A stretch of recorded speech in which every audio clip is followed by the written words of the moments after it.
saya Alita Difasyadanti. Di video kali ini kita masih akan melanjutkan pembahasan kita mengenai video saya sebelumnya, yaitu tentang inventory. Di mana di video saya sebelumnya itu kita membahas tentang penilaian persediaan. Di mana penilaian persediaan ini berarti menentukan barang dagangan akhir yang akan kita sajikan dalam laporan keuangan. Dalam melakukan penilaian persediaan, kita itu kan menggunakan beberapa metode. Yang pertama berdasarkan harga perolehan. Untuk metode ini berarti nilai persediaan barang dagangan akan dihitung dengan mengkalikan unit yang tersisa sampai akhir periode dengan harga perolehan per unitnya. Maka akan dikenal dengan adanya asumsi arus harga perolehan. Nah, untuk di video kali ini itulah yang akan kita bahas. Kita akan membahas dampak dari penggunaan asumsi FIFO dan rata-rata. Tetapi sedikit juga kita akan membahas tentang dampak penggunaan dari asumsi FIFO terhadap pajak yang dibayarkan oleh perusahaan dan terhadap laba bersih yang dihasilkan. Di mana untuk asumsi FIFO dan rata-rata ini diperbolehkan penggunaannya oleh SAK IFRS, dan asumsi FIFO dan rata-rata ini telah banyak digunakan oleh perusahaan-perusahaan. Sedangkan untuk asumsi LIFO itu tidak diperbolehkan lagi penggunaannya oleh SAK IFRS. Maka di video kali ini kita hanya akan membahas asumsi FIFO dan rata-rata saja, tetapi juga sedikit kita akan membahas asumsi LIFO. Berikut kita akan membahas dampak asumsi FIFO, rata-rata, dan juga LIFO, di mana perbandingan yang pertama yaitu mengenai persediaan barang dagangan akhir atau ending inventory, di mana untuk asumsi FIFO, rata-rata, dan juga LIFO itu pasti akan berbeda. Yang menyebabkan ketiganya berbeda adalah kalau menggunakan asumsi FIFO untuk menghitung nilai persediaan barang dagangan akhir itu dengan mengkalikan unit yang tersisa dengan harga perolehan per unit, urut harga perolehan terakhir. Jika kita menggunakan asumsi rata-rata, maka untuk menghitung nilai persediaan barang dagangan akhir, yaitu dengan mengkalikan unit yang tersisa dengan harga perolehan rata-rata per unit, di mana harga perolehan rata-rata per unit ini bisa dihitung dengan dua metode, yaitu rata-rata sederhana dan rata-rata tertimbang. Sedangkan, kalau kita menggunakan asumsi LIFO, maka untuk menghitung nilai persediaan barang dagangan akhir, itu dengan mengkalikan unit yang tersisa dengan harga perolehan per unit, urut harga perolehan awal. Maka, dari ketiga asumsi tersebut, ending inventory atau nilai persediaan barang dagang akhir yang paling besar itu ketika kita menggunakan asumsi FIFO, dan yang paling rendah itu ketika kita menggunakan asumsi LIFO. Sedangkan untuk rata-rata, nilai ending inventory-nya itu berada di tengah. Selanjutnya, perbandingan yang kedua, yaitu tentang beban pajak penghasilan atau pajak yang harus dibayarkan oleh perusahaan. Di mana kalau kita menggunakan asumsi FIFO, maka pajak yang kita bayarkan itu akan lebih besar karena laba yang dihasilkan itu lebih tinggi.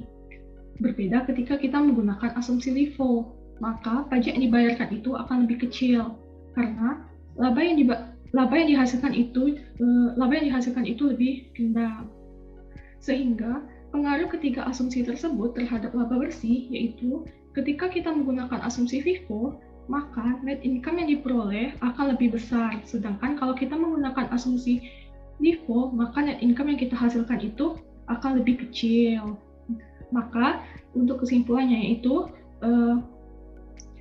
net income yang paling kecil itu ketika kita menggunakan asumsi LIFO dari ketiga asumsi tadi, FIFO, rata-rata, dan juga LIFO.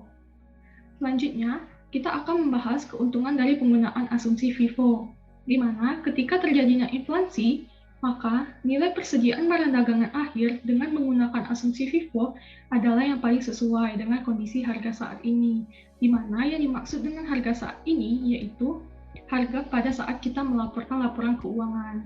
Sedangkan untuk asumsi rata-rata itu pasti berada di bawah harga sekarang.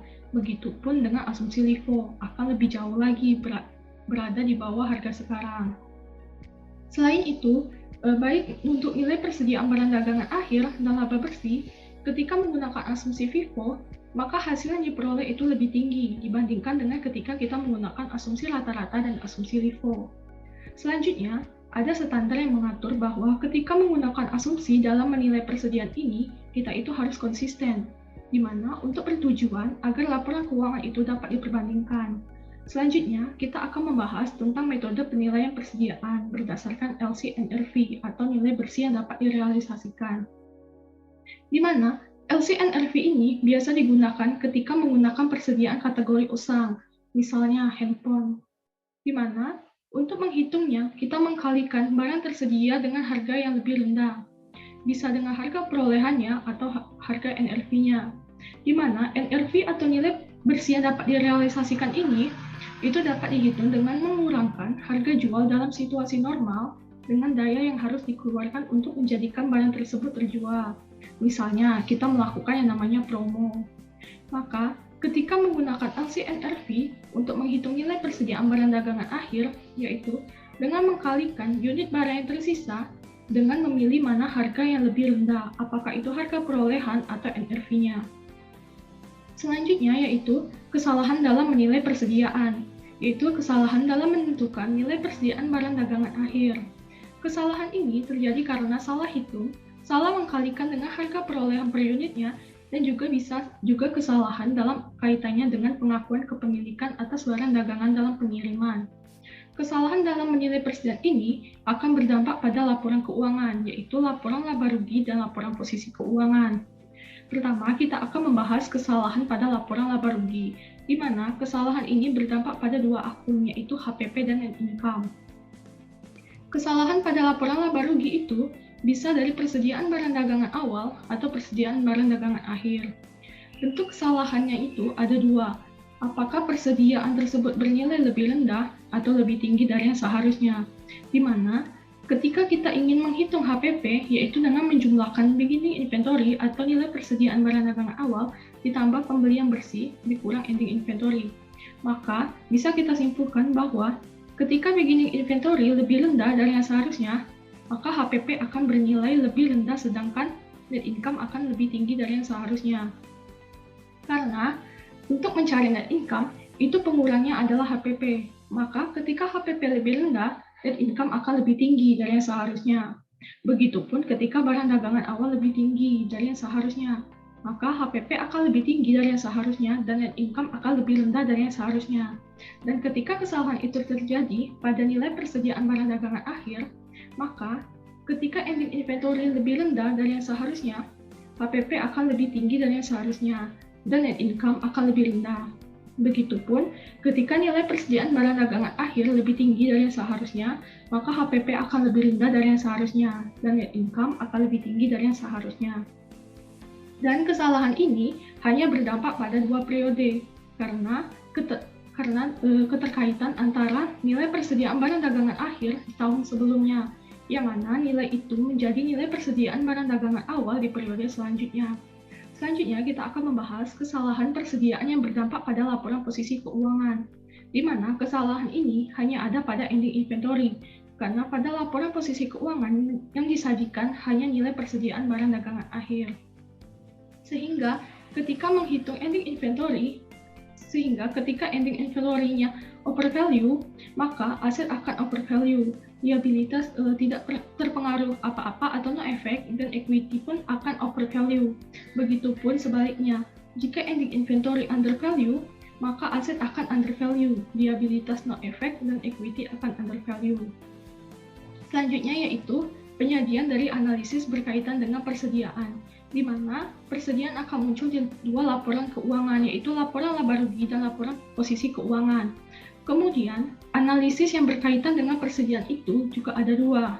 Yang pertama adalah inventory turnover atau rasio perputaran persediaan, di mana yaitu rasio yang menunjukkan berapa kali secara rata-rata dalam satu tahun persediaan itu dapat terjual. Untuk menghitungnya, yaitu dengan cara membagi HPP dengan rata-rata persediaan, di mana rata-rata persediaan ini dapat kita hitung dengan menjumlahkan nilai persediaan awal ditambah dengan persediaan akhir, lalu kita bagi dua. Selanjutnya, itu juga ada yang namanya days in inventory atau rata-rata umur persediaan, di mana ini adalah rasio yang mengukur berapa hari suatu persediaan dapat langsung terjual. Untuk menghitungnya yaitu dengan membagi days in inventory, itu kan dalam satu tahun ada 365 hari. Lalu kita bagi dengan inventory turnover-nya. Selanjutnya yaitu ada metode penilaian persediaan menggunakan metode estimasi. Maksud dari metode estimasi di sini yaitu ketika sebuah perusahaan itu mengalami bencana, bisa itu banjir, kebakaran, dan lain-lainnya. Ketika perusahaan itu tidak menggunakan sistem pencatatan perfaktual dan juga perusahaan itu tidak mengetahui berapa perhitungan fisik persediaan barangan dagangan akhir mereka, maka cara satu-satunya untuk mengetahuinya yaitu dengan cara metode estimasi ini.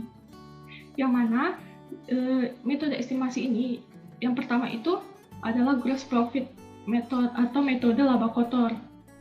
Metode laba kotor ini digunakan untuk mengestimasi nilai persediaan barang dagangan akhir. Di mana metode gross profit ini itu ada dua tahap. Yang pertama yaitu menentukan berapa HPP diestimasi, yaitu dengan cara mengurangkan penjualan bersih dikurang dengan estimasi laba kotor.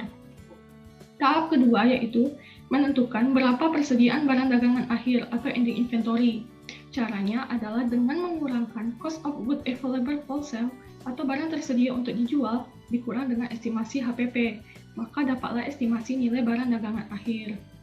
Selanjutnya, selain metode gross profit juga ada yang namanya retail inventory method atau metode harga eceran.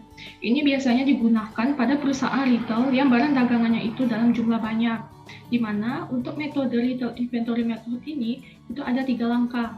Pertama, itu kita menentukan berapa ending inventory pada harga retail. Caranya adalah good available for sale at retail itu dikurang dengan net sale. Kedua, yaitu dengan menghitung rasio cost to retail ratio.